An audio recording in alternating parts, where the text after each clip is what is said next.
好好分開，應要淡忘你，找到你伴侶，重臨舊情景，我卻哭得出眼淚。時常在聯想，你會溫馨地抱他午睡，然而自己現在沒任何權利再抱怨一句，我再沒勇氣向你講舊事，沒有勇氣想愛另一次，為你將睡眠忘記，通宵傾談，但已經當成往事，還是記起無道理的對罵是年紀小的不知，今天你能忘記，只得我懷念多麼諷刺。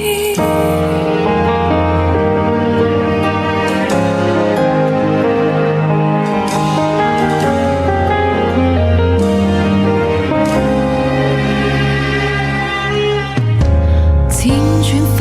側將愛活埋，要把你印象減退，重提舊人物，我卻開心得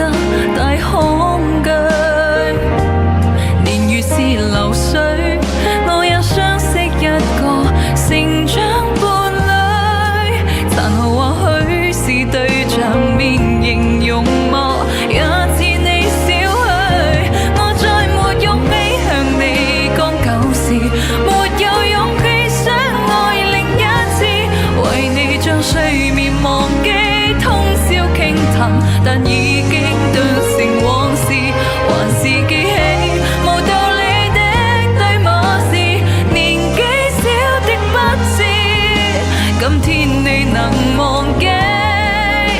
只得我懷念多麼諷刺。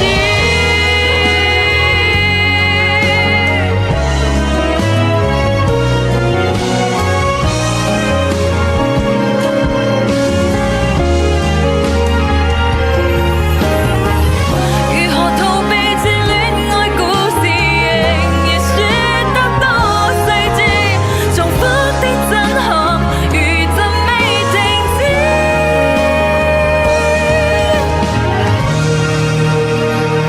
我再沒勇氣向你講舊事，沒有勇氣想愛另一次，為你將睡眠忘記，通宵傾談，但已經斷成往事，還是記起無道理的對罵是年紀小的不知，今天再回頭看這一個男孩子，我怕面對你說到生活時，後悔過往有幼稚爭議，沒你的冬日時節，喧嘩歡騰亦已經並無意義，談話到此，遺憾到此，結論是回憶總要到此，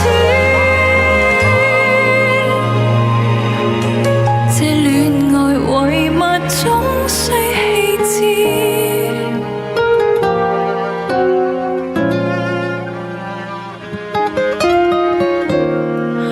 再好好過